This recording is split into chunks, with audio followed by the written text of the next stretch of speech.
ఈ నెల 5 నుంచి 29 వరకు తెలుగుదేశం అధినేత చంద్రబాబు 22 పార్లమెంట్ నియోజకవర్గాల్లో పర్యటించనున్నారని ఆ పార్టీ రాష్ట్ర అధ్యక్షుడు అచ్చెన్నాయుడు వెల్లడించారు. రా కదలిరా పేరుతో బహిరంగ సభలు నిర్వహించనున్నారని తెలిపారు. మొదటి సభ ఒంగోలు నియోజకవర్గంలోని కనిగిరిలో నిర్వహించనున్నట్లు ప్రకటించారు. జగన్ వైఫల్యాలను ప్రజల్లోకి తీసుకువెళ్లటమే లక్ష్యంగా రా కదలిరా పేరిట తెలుగుదేశం కార్యక్రమాలు చేపట్టిందన్నారు. మంగళగిరిలోని పార్టీ కేంద్ర కార్యాలయంలో చంద్రన్న కార్మిక చైతన్య బస్సు యాత్ర పోస్టర్లను టీడీపీ రాష్ట్ర అధ్యక్షుడు అచ్చెన్నాయుడు విడుదల చేశారు. తెలుగుదేశం జనసేన ఎన్నికల గుర్తులతో రూపొందించిన సరికొత్త లోగోను ఆవిష్కరించారు. అనంతరం అచ్చెన్నాయుడు మాట్లాడుతూ పంచాయతీ సమస్యలపై రేపు సర్పంచులతో రాష్ట్ర స్థాయి సదస్సు నిర్వహించనున్నట్లు తెలిపారు. బీసీలకు జరిగిన అన్యాయంపై 4వ తేదీన జైహో బీసీ పేరిట రాష్ట్ర స్థాయి సదస్సు ఏర్పాటు చేస్తున్నట్లు తెలిపారు. 5వ తేదీ నుంచి 29 వరకు అన్ని పార్లమెంటు స్థానాల్లో చంద్రబాబు బహిరంగ సభలు నిర్వహించనున్నట్లు అచ్చెన్నాయుడు తెలిపారు. 5న ఒంగోలు, 6న విజయవాడ, నర్సాపురం పార్లమెంటు పరిధిలో సభలు ఉండనున్నాయన్నారు.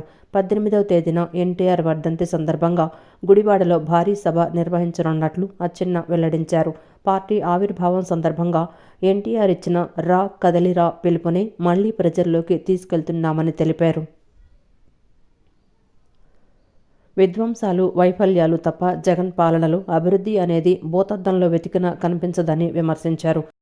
స్థానిక సంస్థల్ని పూర్తిగా నిర్వీర్యం చేసి ఈయన ఒక్క పైసా ఇవ్వకపోవడమే కాకుండా కేంద్ర ప్రభుత్వం ఇస్తున్నటువంటి ఏదైతే ఫైనాన్స్ గ్రాంట్స్ అన్నీ కూడా 9,000 కోట్ల రూపాయలు దేశంలో దొంగలు పడినట్టుగా పంచాయతీ అకౌంట్ల పైన ఈ జగన్మోహన్ రెడ్డి పడి మొత్తం 9,000 కోట్లు దారి మళ్లించిన విషయాన్ని కూడా రాష్ట్ర ప్రజలకి తెలియజేస్తున్నారు.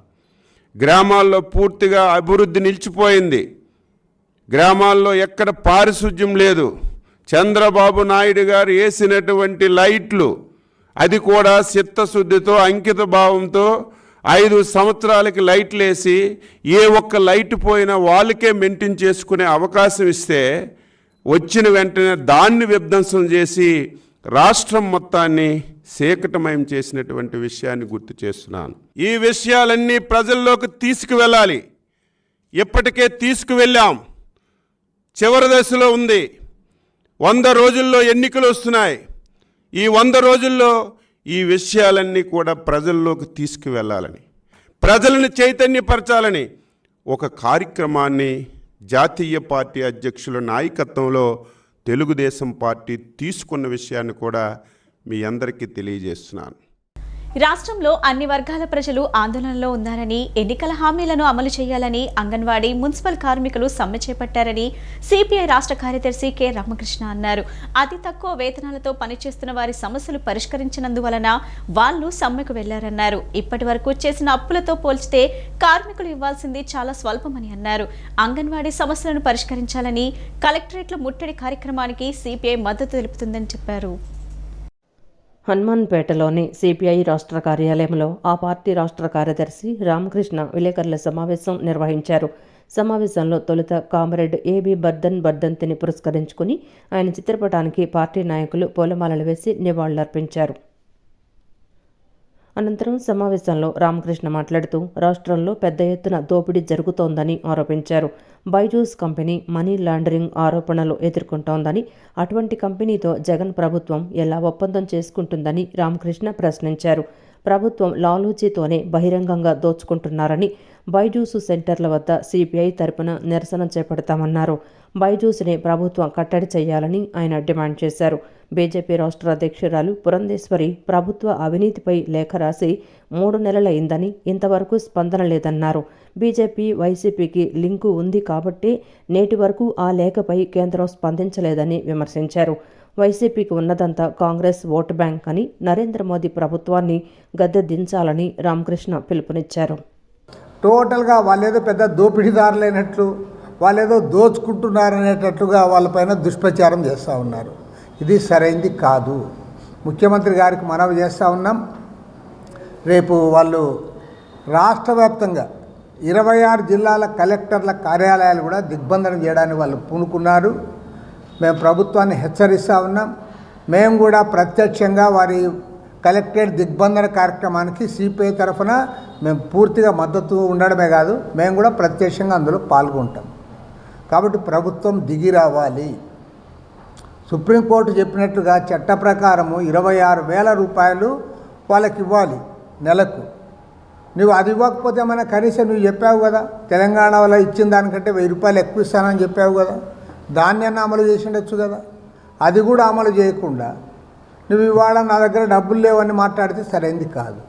అదేవిధంగా ఆశా వర్కర్లు మనం 30 గంటలు ధర్నా చేశారు. మున్సిపల్ వర్కర్స్ ఆల్రెడీ CI2 అనుబంధ విభాగం వాళ్ళ సమ్మెలో ఉన్నారు. రేపటి నుంచి AITC మిగతా విభాగాలన్నీ కూడా TNTC అందరు కూడా సమ్మెలోకి పోతూ ఉన్నారు. కాబట్టి ఏమంటే రాష్ట్రంలో అతి తక్కువ వేతనాలతో పనిచేస్తున్న వాళ్ళు, అదేవిధంగా స్కీమ్ వర్కర్లుగా ఉన్నవాళ్ళు, వీళ్ళ సమస్యలు పరిష్కారం చేయమని పదే పదే ప్రభుత్వానికి విన్నవించినప్పటికీ వారు పరిష్కారం చేయనందువల్ల ఇవాళ వాళ్ళు సమ్మెల్లోకి పోతూ ఉన్నారు. నేను గవర్నమెంట్ కోరేది ఒకటే, నువ్వు ఆల్రెడీ దండిగా అప్పులు చేశావు, 11 లక్షల కోట్ల రూపాయలు అప్పులు చేశావు, ఇంకో 2-3 వేల కోట్లు అప్పు చేసామన్నా గవర్నమెంట్ పడిపోతుందా? నువ్వు వాళ్ళకు కూడా ఇవ్వు. వాళ్ళకి చెప్పింది ఏమంటున్నాం మేమేదో సుప్రీంకోర్టు చెప్పింది కాబట్టి 26,000 ఇమ్మని కూడా మేము చెప్పడంలే. నువ్వు అది ఎట్లా ఇవ్వలేవు, కనీసం నీవు చెప్పిందని ఇవ్వాలి కదా. అది కూడా ఇవ్వకుండా వాళ్ళు పట్టించుకోకుండా ఊరికి పోలీసులు కాపలా పెట్టి. అనంతరం ముప్పాళ్ల నాగేశ్వరరావు మాట్లాడుతూ మరణించిన అగ్రిగోల్డ్ బాధితులకు పరిహారం పువ్వుల్లో పెట్టిస్తానని, అధికారంలోకి వచ్చిన 6 నెలల్లో బాధితులకు న్యాయం చేస్తానని జగన్మోహన్ రెడ్డి హామీ ఇచ్చారని అన్నారు. ఆ హామీ వైసీపీ ప్రభుత్వానికి గుర్తుందా లేదా అని ప్రశ్నించారు. ఏ వేదిక మీద హామీ ఇచ్చారో ఆ వేదికపై రేపటి నుంచి 30 గంటల పాటు నిరసన దీక్ష చేపడతామని అన్నారు. 3, 4 తేదీల్లో జరిగే నిరసన దీక్షకు అన్ని రాజకీయ పార్టీల నాయకులు హాజరవుతారని ముప్పాళ్ల నాగేశ్వరరావు పేర్కొన్నారు. ఫోన్లో పెట్టి ఇళ్ళ పంపుతానని జగన్మోహన్ రెడ్డి గారు 2017 మార్చి 23వ తారీఖున హనుమంతరాయ గ్రంథాలయంలో నిరాహార దీక్ష చేస్తున్న వారికి నిమ్మరసం ఇచ్చి రామకృష్ణ గారు, మధు గారు, బొత్స సత్యనారాయణ గారు, పెద్దిరెడ్డి గారు ఇలాంటి ప్రముఖుల ముందు ఆయన ఓపెన్గా చెప్పినటువంటి విషయము మొత్తం మీడియా అంతా కూడా రికార్డ్ చేసినటువంటిది. ఇవాళ 98% హామీలు అమలు జరిపాను, 99 కూడా జరిపాను అని చెప్పుకునేటువంటి ప్రభుత్వానికి ఈ హామీ గుర్తుందా లేదా? పేదలకు నాణ్యమైన విద్యతో పాటు మంచి ఆహారం అందించడమే లక్ష్యంగా ముఖ్యమంత్రి వైఎస్ జగన్మోహన్ రెడ్డి ముందుకు సాగుతున్నారని, ఎల్లో మీడియా మాత్రం విషపురాతులతో ద్వేషం ప్రదర్శిస్తుందని పెనమలూరు ఎమ్మెల్యే కొలుసు పార్థసారథి మండిపడ్డారు. జగనన్న గోరుముద్ద మీద విషం చిమ్మటం ఘోరమైన విషయమన్నారు. వైసీపీ ప్రభుత్వంలో 43 లక్షల పైచిలుకు విద్యార్థులకు నాణ్యమైన భోజనం అందిస్తున్నారని తెలిపారు. తాడేపల్లిలోని వైసీపీ కేంద్ర కార్యాలయంలో పెనమలూరు ఎమ్మెల్యే కొలుసు పార్థసారథి విలేకరుల సమావేశం నిర్వహించారు. సమావేశంలో ఆయన మాట్లాడుతూ గోరుముద్దకు బడ్జెట్ పెంచడంతో పాటు మంచి మెనూను రూపొందించామని అన్నారు. ప్రతిరోజు వెరైటీ మెనూతో గోరుముద్ద అందిస్తున్నామని, ఈ మెనూని రూపొందించింది స్వయంగా సీఎం జగనేనని అన్నారు. ఈ పథకం విద్యార్థులకు ఎంతగానో ఉపయోగపడుతోందని, తాను స్వయంగా అనేక గ్రామాల్లో నేరుగా విద్యార్థులను అడిగి తెలుసుకున్నానని చెప్పారు. దేశంలో ఎక్కడా ఏ పాఠశాలల్లోనూ లేనట్లుగా గోరుముద్ద ద్వారా మంచి భోజనం విద్యార్థులకు అందిస్తున్నామని అన్నారు. గతంలో 32 లక్షల మందికి మాత్రమే భోజనం పెట్టేవారని, తమ ప్రభుత్వంలో 43 లక్షలకు పైచిలుకు విద్యార్థులకు నాణ్యమైన భోజనం అందిస్తున్నామని వెల్లడించారు. విద్యార్థులకు మంచి భోజనం అందించేందుకు సంవత్సరానికి 1500 కోట్లు ఖర్చు చేస్తున్నామని, అయినా ఎల్లో మీడియా అసత్యపు రాతలతో విద్వేషం ప్రదర్శించడం సరికాదన్నారు. అంతకుముందు కాంగ్రెస్ ప్రభుత్వం, రాజశేఖర రెడ్డి గారి ప్రభుత్వం గ్రీన్ ఛానల్లో ఎప్పటికప్పుడు వీళ్ళు పేమెంట్ చేస్తే, తర్వాత వచ్చిన ప్రభుత్వం 9 నెలలు, సంవత్సరం కూడా ఇచ్చిన పరిస్థితులు లేవు. కానీ ఈరోజు ఒక 2 నెలల కంటే కూడా ఎక్కువగా పెండింగ్ లేని విషయాన్ని కూడా తమ దృష్టికి తీసుకొస్తుందని చెప్పేసి మనం చేస్తాను. అంతకుముందు కేవలం 32 లక్షల మందికి మాత్రమే భోజనాలు పెడితే ఇప్పుడు దాదాపు 43,46,239 మందికి, అంటే దాంట్లో కూడా దాదాపు 30-40% స్టూడెంట్స్ కూడా పెరిగిన విషయాన్ని మీ దృష్టికి తీసుకొస్తామని నేను. గత ప్రభుత్వం 400 కోట్ల రూపాయలు బడ్జెట్ కేటాయిస్తే ఈ మధ్యాహ్న భోజన పథకానికి ఈ ప్రభుత్వం ఈ 5 సంవత్సరాల్లో దాదాపు 7,244 కోట్ల రూపాయలు, అంటే సంవత్సరానికి దాదాపు 1,500 కోట్ల రూపాయలు మరి ఖర్చు పెట్టి పిల్లలకి ఇంత చక్కటి కార్యక్రమం చేస్తూ ఉంటే దీని మీద విషయం చల్లటం చాలా ఘోరం అని చెప్పేసి మనం చేస్తా ఉన్నాను. ఇది పిల్లలకి ఈ ప్రభుత్వం యొక్క ప్రధాన లక్ష్యం. పేద పిల్లలకి మంచి చదువు, మంచి ఆరోగ్యకరమైన భోజనం అందించడం అనేది ఈ ప్రభుత్వం యొక్క లక్ష్యాల్లో ఒక ముఖ్య లక్ష్యంగా నేను మనవి చేస్తా ఉన్నాను. పిల్లలందరికీ కూడా చదువుకోవాలి, అందుకని అమ్మఒడి కార్యక్రమం కానివ్వండి, ఇవన్నీ కూడా చేస్తా ఉన్నాం. మరి పేద పిల్లలకి దాదాపు 2,42 కోట్ల డీబీటీలో 70% ఎస్సీ బీసీలకు ఖర్చు పెట్టే పరిస్థితి కూడా మనం చూస్తున్నామని చెప్పేసి మనం చేస్తా ఉన్నాం. మరి ఇటువంటి మరి విషయం జిమ్మే న్యూస్ని మరి ఇవ్వటం చాలా ఖండించదగ్గ విషయం. వర్షాకాలంలో సొరంగ ప్రాంతంలో కొండ చర్యలు విరిగిపడుతున్న పరిస్థితి నెలకొంటుందని, ఈ ప్రమాదాన్ని నివారించేందుకు రక్షణ కవచాన్ని ఏర్పాటు చేస్తున్నామని పశ్చిమ ఎమ్మెల్యే వెల్లంపల్లి శ్రీనివాస్ అన్నారు. 2 నెలల వ్యవధిలో ఈ పనులను పూర్తి చేస్తామని అన్నారు. సీఎంగా జగన్మోహన్ రెడ్డి అధికారంలోకి వచ్చిన నాటి నుండి నియోజకవర్గాన్ని పూర్తి స్థాయిలో అభివృద్ధి చేస్తున్నామని చెప్పుకొచ్చారు. పశ్చిమ నియోజకవర్గ పరిధిలోని 43, 45 డివిజన్లకు సంబంధించి కొండ చర్యలు విరిగిపడకుండా 90 లక్షల వ్యయంతో చేపట్టనున్న రక్షణ కవచం పనులకు పశ్చిమ శాసనసభ్యులు వెల్లంపల్లి శ్రీనివాస్ శంకుస్థాపన చేశారు.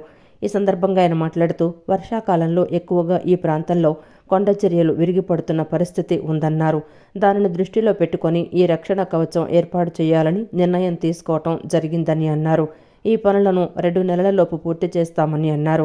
కొన్ని వేల మంది రోజు సొరంగం గుండా ప్రయాణం చేస్తారని, వాహనదారులకు, స్థానిక ప్రజలకు ఎటువంటి ఇబ్బందులు తలెత్తకూడదని ఈ కార్యక్రమానికి శ్రీకారం చుట్టామని చెప్పారు.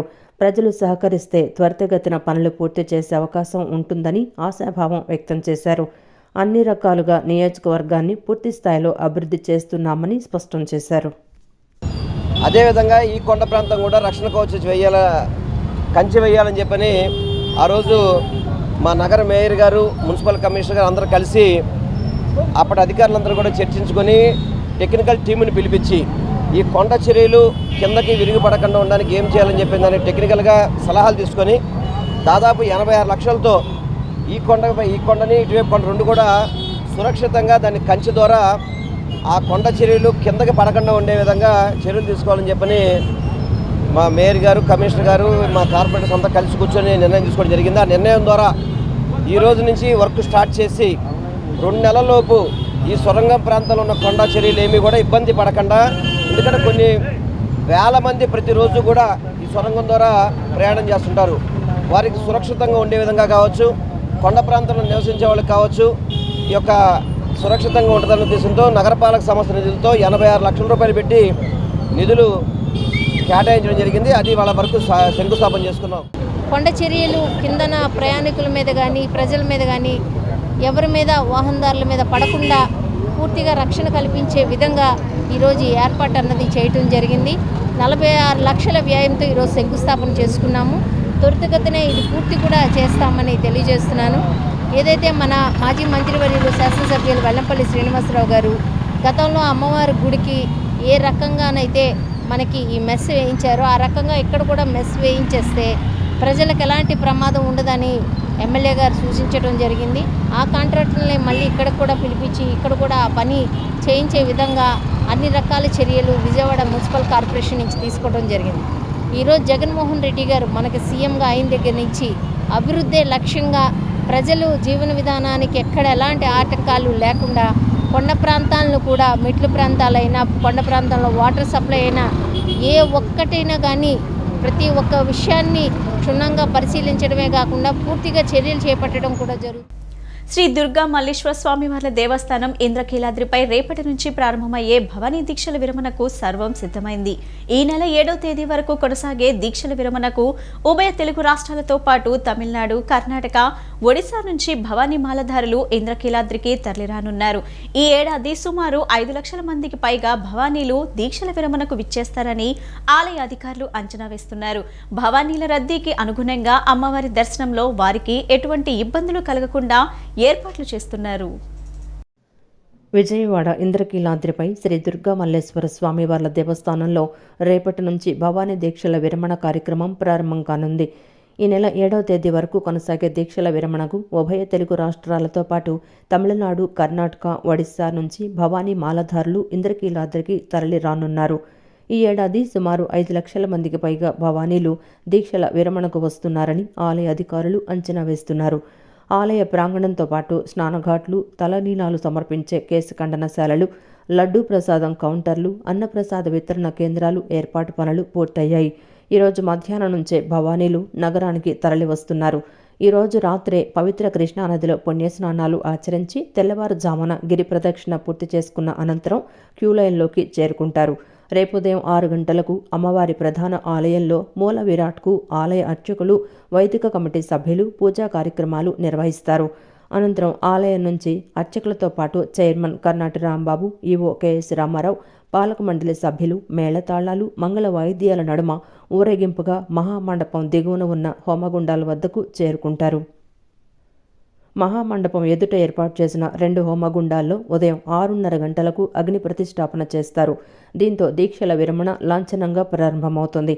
అప్పటికే అమ్మవారి దర్శనం పూర్తి చేసుకుని కొండ దిగువకు చేరుకునే భవానీలు ఇరుముడులను సమర్పించిన అనంతరం హోమగుండంలో నేతి కొబ్బరికాయలను సమర్పించడంతో దీక్ష పరిసమాప్తం చేసుకుంటారు. శబరిమల రద్దీ నేపథ్యంలో అధికారులు మరింత అప్రమత్తమయ్యారు. రైల్వే స్టేషన్, బస్టాండ్తో పాటు పార్కింగ్ ప్రదేశాల్లో వాహనాల వద్ద రద్దీని అంచనా వేయడంతో పాటు స్నానఘాట్లు, గిరి ప్రదక్షిణ మార్గాలు, క్యూలైన్లపై దృష్టి పెడుతున్నారు. వైసీపీ ప్రభుత్వ పాలనలో విజయవాడ నగరం ఎలాంటి అభివృద్ధికి నోచుకోలేదని ఎమ్మెల్యే గద్దె రామ్మోహన్ విమర్శించారు. 1-2 రోడ్లు మినహా నియోజకవర్గంలో కొత్తగా ఎక్కడా రోడ్లు వేయలేదన్నారు. విజయవాడలో రోడ్లు అభివృద్ధి చేసింది టీడీపీ ప్రభుత్వమే అని, పటమట పంటకాలు రోడ్డును తాను ఎంపీగా ఉన్న సమయంలో పార్లమెంట్ నిధులు మంజూరు చేయించి పనులు చేశామని గద్దె పేర్కొన్నారు. బాబు ష్యూరిటీ భవిష్యత్తుకు గ్యారంటీ కార్యక్రమంలో భాగంగా ఎమ్మెల్యే గద్దె రామ్మోహన్ 10వ డివిజన్ న్యూ పోస్టల్ కాలనీ 3వ రోడ్ ఏరియాలో పర్యటించారు. అనంతరం కాలనీ వాసులతో సమావేశమయ్యారు. ఈ సందర్భంగా గద్దె రామ్మోహన్ మాట్లాడుతూ ప్రజాస్వామ్యం అంటే ఏమాత్రం గౌరవం లేని ముఖ్యమంత్రి వైఎస్ జగన్ అని విమర్శించారు. 30 సంవత్సరాలుగా రాజకీయాల్లో ఉన్నామని, తన రాజకీయ జీవితంలో ఇలాంటి ప్రభుత్వాన్ని ఎక్కడా చూడలేదన్నారు. విజయవాడలో వైసీపీ మినహా ఇతర పార్టీల బ్యానర్లు ఉండనీయడం లేదన్నారు.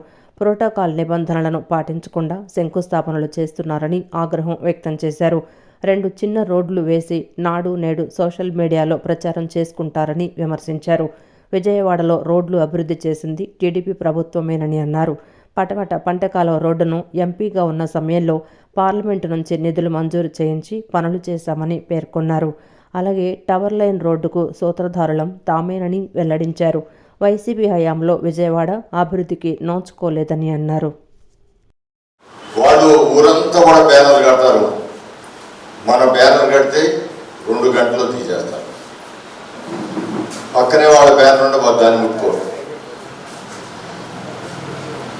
మొత్తం ఎక్కడ చూసినా గతంలో చంద్రబాబు గారు ముఖ్యమంత్రిగా ఉన్నప్పుడు ఒక సిస్టమ్ ఉండేది. 2 రోజులు 3 రోజులు కార్యక్రమాలు 2-3 రోజులు నుంచి ఎవరైనా తీసేవాడు, తెలుగుదేశం పార్టీ అయినా ఎదురు పార్టీ. ఇప్పుడు అలాగా ఆ పార్టీ బ్యానర్లు మాత్రం ఉంటాయి, మిగతా ఏమి ఉండవు. ఇవాళ ప్రభుత్వం సంబంధించిన కార్యక్రమాల్లో ఇప్పుడు కార్పొరేటర్ ఉన్నారు, నేను శాసనసభ్యుడిగా ఉన్నాను, పార్లమెంట్ సభ్యులుగా కేసీఆర్. దానికి ఎక్కడా కూడా పిలుపు రాదు. ఏదైనా కార్యక్రమాలు ఉంటే అసలు పిలవనే పిలవరు. ఆవిడ నన్ను పిలవరు, ఎంపీ గారు. మనం బాధ్యతగా మనం వెళ్దాం, ఆ కార్యక్రమానికి వెళ్దాం, మనం కూడా చెప్పాలి అనుకుంటే ఇంటికి పోలీసులు వచ్చేస్తారు. వద్దండి అక్కడికి వెళ్తే గొడవలు చేయండి, రావద్దండి. రోజు చేసుకుని రోజు తగాదా తప్ప మనకి దానిలో సాధించేవారు. అంటే నిరంకుశత్వానికి ఉదాహరణ చెప్పడానికి ఈ పాయింట్లు చెప్తాను. ఏపీ అంటే ఆదర్శవంతమైన రాష్ట్రమని, ఏ పాలసీ నిర్ణయం తీసుకున్నా దేశంలో ప్రతి ఒక్కరూ ఆదర్శంగా తీసుకునే పరిస్థితి చూశామని, కానీ జగన్మోహన్ రెడ్డి ముఖ్యమంత్రి అయిన తరువాత ఆందోళన ఆంధ్రప్రదేశ్గా మార్చేశారని టీడీపీ రాష్ట్ర అధ్యక్షుడు అచ్చెన్నాయుడు విమర్శించారు. రాష్ట్రానికి పట్టిన శని జగన్మోహన్ రెడ్డి అని, 5 కోట్ల మంది ఆంధ్రులు సమస్యలతో సతమతమవుతున్నారని అన్నారు. రాష్ట్రం బాగుపడాలన్నా, అన్ని వర్గాల సమస్యలు పరిష్కారం కావాలన్నా దుర్మార్గుణ్ణి బంగాళాఖాతంలో కలిపేయాలని తెలిపారు. గాంధీనగర్ ధర్నా చౌక్లో అంగన్వాడీల సమ్మె 22వ రోజు కొనసాగుతోంది. టీడీపీ రాష్ట్ర అధ్యక్షుడు అచ్చెన్నాయుడు, టీడీపీ పాలిట్ బ్యూరో సభ్యులు దేవినేని ఉమామహేశ్వరరావు, బోండా ఉమామహేశ్వరరావు, ఆచంట సునీత, జిల్లా పరిషత్ మాజీ chairperson Gadde Anuradha, TDP floor leader Nilabandla Balaswamy అంగన్వాడీలు చేస్తున్న సమ్మె శిబిరంలో పాల్గొని వారికి సంఘీభావం తెలిపారు. అంగన్వాడీలు చేస్తున్న ఆందోళనకు టీడీపీ తరపున మద్దతిస్తున్నట్లు చెప్పారు. అనంతరం వారు మాట్లాడుతూ ముఖ్యమంత్రి జగన్మోహన్ రెడ్డి కఠినాత్ముడని, అతనికి జాలి దయ లేదని అన్నారు. చర్చలకు పిలిచి ఇప్పటికే జీతాలు పెంచాము, ఇంకా పెంచడానికి కుదరదంటూ మంత్రులు చెప్పడాన్ని ఖండించారు. గతంలో అంగన్వాడీల సమస్యలపై సానుకూలంగా స్పందించి 4,000 రూపాయలు పెంచిన ఘనత చంద్రబాబుదని పేర్కొన్నారు. అంగన్వాడీ వర్కర్లకు జీతాలు పెంచారన్నారు. అన్నీ చేసిన ఒక్క ఛాన్స్ రాజా వచ్చి అది చేస్తాను, ఇది చేస్తాను, తెలంగాణ కన్నా ఎక్కువ ఇస్తాను, ఉద్యోగాలు రెగ్యులరైజ్ చేస్తామని అధికారం కోసం ఎన్నో అబద్ధాలు చెప్పాడన్నారు. ఇదేది కొత్త కోరికలు కాదు. జగన్మోహన్ రెడ్డి అధికారానికి రాకముందు ఈ రాష్ట్రం అంతా తిరిగాడు, ప్రతి ఒక్కరిని కలిశాడు.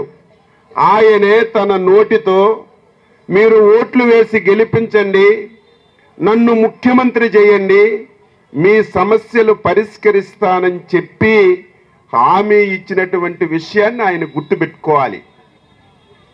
2 సంవత్సరాలు, 3 సంవత్సరాలు, 4 సంవత్సరాలు ఈ ముఖ్యమంత్రి మా సమస్యలపైన స్పందిస్తాడని, మా సమస్యలు పరిష్కరిస్తాడని ఎదురు చూసి చూసి ఓపిక నశించి ఈరోజు మనందరం కూడా రోడ్డు మీదకొచ్చి పోరాటాలు చేసినటువంటి పరిస్థితిని తీసుకొచ్చాడు. 22 రోజులుగా మీరు నిరవధిక సమ్మె చేస్తున్నారు. ఈ రాష్ట్రంలో మున్సిపల్ కార్మికులు రోడ్డెక్కి తన ఆదాయాన్ని బాధని చెప్పుకుంటున్నారు. ఇవాళ మీరు అంగన్వాడీ అక్క చెల్లెలు 22 రోజులు సర్వశిక్ష అభియాన్ వాళ్ళు గత కొద్ది రోజులుగా, అట్లాగే 6 రోజులు మున్సిపల్ వర్కర్స్ అంతా కూడా రోడ్డు మీద ఉన్నారు. ఇవన్నీ కూడా ముఖ్యమంత్రి గారికి మంత్రులు చెప్పలేదంట, ఆయన తెలియదంట. ఎంత బాధ్యతారాహిత్యంగా మంత్రులు చర్చలు మొన్న మరి జరిగినాయో మీరు అందరూ కూడా చూశారు. తప్పకుండా తెలుగుదేశం ప్రభుత్వం అధికారంలో రాగానే అన్ని సమస్యలు కూడా ఇప్పుడు అచ్చెన్నాయుడు గారు రాష్ట్ర అధ్యక్షులు కూడా ఇక్కడికి వచ్చారు. మరి మీ అందరూ కూడా సంఘీభావం తెలియజేసి మీ సమస్యల పట్ల ఆనాటి ముఖ్యమంత్రి చంద్రబాబు గారు సానుకూలంగా స్పందించి ఆ రోజు అంగన్వాడీ టీచర్లకి 4,000 రూపాయలు పెంచినటువంటి ఘనత కూడా చంద్రబాబు నాయుడు గారిది, తెలుగుదేశం పార్టీదని ఈ ప్రభుత్వం సందర్భంగా గుర్తు చేస్తా ఉన్నా. అంగన్వాడీ వర్కర్లు కూడా జీతాలు పెంచారు. అన్ని రకాలుగా చేసినా ఈ మహానుభావుడు ఒక్క ఛాన్స్ రాజా వచ్చి మీకు ఇంకా అది చేస్తాను, ఇచ్చేస్తాను, తెలంగాణ కన్నా 1000 రూపాయలు ఎక్కువ ఇస్తాను, రెగ్యులర్ చేస్తాను, ఇంకా అనేకమైన వాగ్దానాలు అధికారంలోకి రావటం కోసం ఆ రోజు చెప్పాడు. ఆ మాయల మాటల్లో అందరూ కూడా పడ్డారు. మున్సిపాలిటీలో పనిచేసే ప్రతి ఉద్యోగి ఒకటేనని, ఎందుకు వ్యత్యాసం చూపిస్తున్నారని మున్సిపల్ కార్మికులు ఆగ్రహం వ్యక్తం చేశారు. అందరికీ న్యాయం చేస్తేనే సమ్మెను విరమిస్తామని, ఎవరిని మినహాయించినా విధుల్లోకి వెళ్లమని స్పష్టం చేశారు. అందరికీ సమాన పనికి సమాన వేతనం ఇస్తానని, పర్మనెంట్ చేస్తానని మాట ఇచ్చింది జగన్మోహన్ రెడ్డినేనని తెలిపారు. చంద్రబాబు మంచోడు కాదు, నేనొస్తే పర్మనెంట్ చేస్తానని జగన్ కార్మికులను నమ్మించి శాంతం ఊబిలోకి దించేశాడని దుయ్యబట్టారు. ఆప్కాస్ కార్మికులను పర్మనెంట్ చేయాలని, కనీస వేతనం 26,000 రూపాయలు ఇవ్వాలని కోరుతూ మున్సిపల్ వర్కర్స్ చేస్తున్న సమ్మెలో భాగంగా municipal corporation workers and employees union ఆధ్వర్యంలో గాంధీనగర్ ధర్నా చౌక్లో ధర్నా నిర్వహించారు. ఈ కార్యక్రమంలో వివిధ విభాగాలకు చెందిన కార్మికులు పాల్గొన్నారు. జగన్మోహన్ రెడ్డి ముఖ్యమంత్రి అయిన తర్వాత ప్రతి ఒక్క కార్మికుడిని ఆప్కాస్లో దించారని, మళ్లీ ఇప్పుడు పార్కు, డ్రైనేజీ, వాటర్ కార్మికులకు ఇవ్వం అనే వ్యత్యాసం ఎందుకని మండిపడ్డారు. తామంతా కష్టపడి పనిచేస్తేనే కార్పొరేషన్కు అవార్డులు వస్తున్నాయని చెప్పారు. ఒకరికిచ్చి ఒకరిని వదిలేస్తే ఎవరూ పనిచేయరని అన్నారు. అందరికీ న్యాయం చేస్తేనే సమ్మె ఆపుతామని, ఒకరికి చేసి ఒకరికి ఆపితే విధుల్లోకి వెళ్లమని, సమ్మె విరమించేది లేదన్నారు. అందరికీ సమాన పనికి సమాన వేతనం ఇస్తానని, పర్మనెంట్ చేస్తానని మాట ఇచ్చిన జగన్ ఎలా మాట తప్పుతారని ప్రశ్నించారు. చంద్రబాబు మంచోడు కాదు, నేనొస్తే పర్మనెంట్ చేస్తానని జగన్మోహన్ రెడ్డి కార్మికులను నమ్మించి శాంతం ఊబిలోకి దించేశాడని దుయ్యబట్టారు. వైఎస్ రాజశేఖర రెడ్డి కొడుకై ఉండి ఆయన విలువ తీసేశాడని మండిపడ్డారు. 100 రోజుల్లో పర్మనెంట్ చేయకపోతే మీరు మేము తేల్చుకుంటామన్నారు. ప్రతి ఒక్క మనిషి మీరు ఆకాశంలో దించారు. మళ్ళీ ఇప్పుడు పార్క్ వాళ్ళకి ఇవ్వను, డ్రైనేజ్ వాళ్ళకి ఇవ్వను, వాటర్ వాళ్ళకి ఇవ్వను, వీళ్ళందరూ పనిచేసేవాళ్ళు కదా. మేమందరూ పనిచేస్తేనే మీకు అవార్డులు వస్తున్నాయి. ఎవరిని మీరు తేడా చేసినా వాళ్ళకిస్తాం వీళ్ళకిస్తాం అని మీరు ఎవరు తేడా పెట్టినా ఎవరు పనికెళ్ళరు. ఒకళ్ళకిచ్చి ఒకళ్ళకి వదిలేశారు అనుకో ఎవరు పనిచేయరు. మీరందరూ అవకాశం వాళ్ళందరినీ పర్మిట్ చేయాలి. చేయబోతా మటుకి మాకు గొడవలు పెట్టి వాళ్ళకిత్తా వీళ్ళకిత్తా చర్చిలు పిలిచి రాజుగారికి నీళ్లు పోసినట్టు మీరు చర్చలు చేస్తున్నారు. అలా చేస్తే మేము ఒప్పుకోం. మీరు మాకు అందరికీ న్యాయం చేస్తేనే ఈ సమ్మె నెరవేరుద్ది. ఎవరిని మీరు మినాయించినా ఎవరు విధుల్లోకి వెళ్ళము. నిన్న కమిషనర్ గారిని కూడా కలిసాం. మాకు కొన్ని రావాల్సిన ఈ లోకల్లో అవి కూడా జరగట్లా. ఈ కమిషనర్ గారు కూడా ఏమి చేయట్లా. ఆయనకు కూడా చెప్పి అన్నీ చేసాము. వాళ్ళు రమ్మన్నారు, మేము రామన్నాం. ఎవరిని మీరు మినాయించినా కూడా మేము విధుల్లోకి వెళ్ళము. అందరికి సమాన పనికి సమాన వేతనం ఇవ్వాలి. భారత రాష్ట్ర సమితి ఆంధ్రప్రదేశ్ శాఖకు రాజీనామా చేస్తున్నట్లు ఆ పార్టీ నాయకులు తెలిపారు. ఏడాది క్రితం తెలంగాణ భవన్లో తాము చేరామని, ఏడాది పాటు పట్టణాలు, గ్రామాల్లో అనేక సమస్యలపై తిరిగి పోరాటం చేశామన్నారు. ఏపీకి ప్రత్యేక హోదా అంశంలో తెలంగాణకు సంబంధించింది కేసీఆర్ 17 మంది ఎంపీలను ఇస్తానన్నా ఏపీలో ఉన్న వైసీపీ 23 మంది ఎంపీలు ముందుకు రాని కారణంగా ప్రత్యేక హోదా రాలేదన్నారు. ప్రత్యేక హోదా, Polavaram, Visakha steel plant, railway zone, Kadapa steel plant, Uttarandhra పోరాటం వెనుకబాటుతనంపై పోరాటం చేస్తున్నామని చెప్పారు. బీఆర్ఎస్ పార్టీ అధ్యక్షులు తమకు అందుబాటులో ఉండటం లేదని, ఆంధ్రప్రదేశ్లో దశ దిశ చేసేవారు లేనందున రాజీనామా చేస్తున్నట్లు తెలిపారు. ఆంధ్రప్రదేశ్ శాఖను నిర్లక్ష్యం చేయడం కారణంగా తాము నష్టపోయామన్నారు. తెలంగాణ భవన్లో మేమంతా జాయిన్ అయ్యాం. ఏడాది పాటు ఈ రోజుతో కలిస్తే ఏడాది పాటు మేము గ్రామాల్లో, పట్టణాల్లో అనేక సమస్యల మీద మేము తిరిగాము, పనిచేసాము, పోరాటం చేశాము. ఏపీకి ప్రత్యేక హోదా అంశంలో తెలంగాణ సంబంధించి కేసీఆర్ గారు 17 మంది ఎంపీలను ఇస్తానన్నప్పటికీ కూడా ఇక్కడున్న వైసీపీ 23 ఎంపీలు ముందుకు రాని కారణంగా ప్రత్యేక హోదా రాలేదు. అందువల్ల ప్రత్యేక హోదా కానీ, స్టీల్ ప్లాంట్ కానీ, పోలవరం కానీ, రైల్వే జోన్ కానీ, కడప స్టీల్ ప్లాంట్ కానీ, రాయలసీమ వెనకబడతనం కానీ, ఉత్తరాంధ్ర వెనకబడతనం సంబంధించి పోరాటాలు చేస్తున్నాం. మేము మిలిటెంట్ పోరాటాలు చేశాము.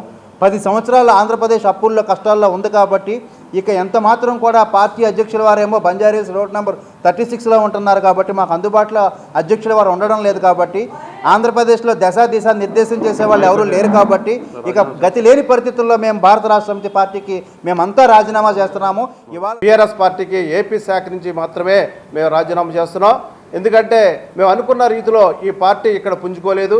మా అనుకున్న రీతిలో ఇక్కడ మమ్మల్ని అందరినీ ఒక వాడుకున్నారు తప్ప ఇక్కడ నాయకత్వ బాధ్యతలు ఎవరికి ఇవ్వలేదు. మమ్మల్ని అన్ని రకాలుగా మమ్మల్ని మోటివేట్ చేశారు, కానీ ప్రజల దగ్గరికి వెళ్ళటానికి వాళ్ళు ఒక బాండ్ విధించారు. మీరు ఇప్పుడే వెళ్ళకూడదు, ఎలక్షన్ అయిన తర్వాత వెళ్దాం అనుకున్నాము. కానీ ఎలక్షన్ అయిన తర్వాత చూస్తే ఎలక్షన్ రిజల్ట్స్ రాకముందే మరి కేసీఆర్ గారే ప్రగతి భవన్ నుంచి పారిపోయినప్పుడు మాలాంటి వాళ్ళు ఎలా ఉండాలి? మాకు గతి మరి ఏది లేదు కాబట్టి మేము అధ్యక్షుల వారిని అలాగే మా పార్టీ వాళ్ళు కూడా ఫోన్ చేయడం జరిగింది. వాళ్ళు కూడా ఎక్కువగా స్పందించలేదు. 10 మందికి పైగా సూపర్ స్పెషాలిటీ వైద్యుల పర్యవేక్షణలో సెంటినీ సిటీ హాస్పిటల్ వైద్య సేవలు నేటి నుండి ప్రజలకు అందుబాటులోకి రానున్నాయని Sentini hospital managing director doctor Muvva Padma తెలిపారు. 12 సంవత్సరాల క్రితం సెంటినీ హాస్పిటల్ను ఏర్పాటు చేసి ప్రజల మన్ననలు పొందామని తెలిపారు. పేద, మధ్యతరగతి వర్గాల వారికి సైతం కార్పొరేట్ తరహా వైద్యం అందిస్తామన్నారు. సూర్యారావుపేటలోని కాళేశ్వరరావు రోడ్డులో సెంటినీ సిటీ హాస్పిటల్లో విలేకరుల సమావేశం నిర్వహించారు. సమావేశంలో ఆసుపత్రి మేనేజింగ్ డైరెక్టర్ డాక్టర్ మవ పద్మ మాట్లాడుతూ 24 గంటలు వైద్యుల పర్యవేక్షణలో అన్ని రకాల సూపర్ స్పెషాలిటీ వైద్యుల నిపుణులచే ప్రజలకు చేరువుగా నగరం నడిబొడ్డున వైద్య సేవలు సెంటినీ సిటీ ఆసుపత్రులు లభ్యమవుతాయని తెలిపారు. నగరంలో మొట్టమొదటిసారిగా స్టార్ క్లాస్ డీలక్స్ రూమ్స్తో 24 గంటలు పేషెంట్లకు నాణ్యత ప్రమాణాలతో కూడిన వైద్యం అందిస్తామన్నారు. క్రిటికల్ కేర్ సర్వీసులు, pulmonology, cardiology, medical gastro, surgical gastro, neurology, neuro surgery, general మరియు లాప్రోస్కోపీ సర్జరీ సేవలు ప్రజలకు అందుబాటులోకి తీసుకొచ్చినట్లు చెప్పారు. 3 లామినర్ థియేటర్లలో అత్యాధునిక క్యాథ్ ల్యాబ్ మరియు 1.5 టెస్లా ఎంఆర్ఐ వంటి అత్యాధునిక సౌకర్యాలన్నీ ఇక్కడ ఏర్పాటు చేయడం ప్రత్యేకతని డాక్టర్ మవ్వ పద్మ పేర్కొన్నారు. ఆంధ్రప్రదేశ్ రాష్ట్రంలో 5 పల్మనాలజీ మరియు క్రిటికల్ కేర్ వైద్యుల అతిపెద్ద బృందం సహాయంతో ఎంతటి క్లిష్టమైన రోగులకు చికిత్స చేయగలదన్నారు. మన సర్వీస్కి బాగుంటుంది. మన ఇక్కడ ఉన్న అందరూ all the people living here will have a good facility to come to in case of any health needs అనే ఉద్దేశంతో ఇది స్టార్ట్ చేయడం జరిగిందండి. ఇప్పుడు ఇక్కడ మనకి అంత సూపర్ స్పెషాలిటీ వింగ్స్ అన్నీ ఉంటాయి. We have cardiology, we have neurology, cardiology along with cardiothoracic surgery, neurology with neurosurgery, gastroenterology with gastroenterology surgery, and pulmonology and critical care. ఒక పాయింట్ నేను చెప్దాం అనుకున్నది ఏంటంటే, ఇప్పుడు మన పల్మనాలజీ క్రిటికల్ కేర్ అనే దాంట్లో ఇది ఈ ప్రాంతంలో కంటూ పెద్ద టీమ్ అని మనం ప్రారంభించాము. ఒక 5 పల్మనాలజీ అండ్ క్రిటికల్ కేర్లో కూడా అందరికీ కూడా క్రిటికల్ పల్మనాలజీతో పాటు క్రిటికల్ కేర్లో కూడా డిగ్రీస్ హోల్డ్ చేస్తున్నారు. దాని ఉద్దేశం ఏంటంటే ఏ పేషెంట్ అయినా ఏ ఎమర్జెన్సీలో కానీ క్రిటికల్గా ఉన్న ఏ పేషెంట్కైనా మనం సేవలు అందించగలుగుతాము అనే. We wanted to have a center in Vijayawada to allow everyone to be local without going to any further tertiary quaternary centers. As that approach, we have every facility under one roof, including cardiology, neurology, gastro, and mentioned chesnave, including diagnostics with a full MRI, CT, అన్నీ మన దగ్గర ఉన్నాయి. కొంచెం ఈ critical care centre గురించి మన doctor Anil గారు. దీని కింద మేము 5 ఊపిరితిత్తుల స్పెషలిస్ట్, పల్మనాలజిస్ట్ అంటాము, అలాగే క్రిటికల్ కేర్ స్పెషలిస్ట్ 5 కలిసి ఒక విభాగంగా ఏర్పడి 24/7 services, specialized services critical care విభాగంలో మరియు పల్మనాలజీ విభాగంలో ఇవ్వడం జరుగుతుందండి. దీనికోసం హై ఎండ్ ఎక్విప్మెంట్, ఇది చాలా హాస్పిటల్తో ఈ హై ఎండ్ ఎక్విప్మెంట్ ఉండదు. వీటిని చిన్న చిన్న క్యాన్సర్ గడ్డలతో సహా చాలా ప్రెసిషన్తో కనుక్కోవడం జరుగుతుంది. వీటిని ఈ బస్ అంటారు.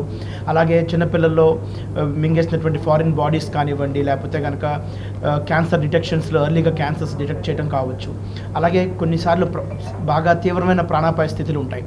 అలాంటి చోట్ల కాపాడటానికి ఎక్మో అనేటువంటి పరికరాన్ని ఈ మధ్యకాలంలో వాడటం జరుగుతున్నటువంటి ఛాన్సెస్ ఉన్నాయి. ఇవి హైదరాబాద్లో అలాంటి పెద్ద పెద్ద సెంటర్స్లో ఎక్కువ పెడుతున్నారు. మన విజయవాడలో ఇంకా పూర్తి స్థాయిలో అందుబాటులోకి రాలేదు. సో మా యొక్క మెయిన్ ఆలోచన ఏంటంటే, ఇక మీదట సెంటనీ సిటీ హాస్పిటల్ని ఊపిరితిత్తులు మరియు క్రిటికల్ కేర్లో ఒక సెంటర్ ఫర్ ఎక్సలెన్స్గా తయారు చేయాలి. హై అండ్ ఎక్విప్మెంట్తో పేషెంట్ యొక్క క్వాలిటీ ఆఫ్ లైఫ్ని పెంచాలి, క్వాలిటీ వర్క్ ఇవ్వగలగాలి, పేషెంట్స్ని ఇక్కడే ట్రీట్ చేయగలగాలి.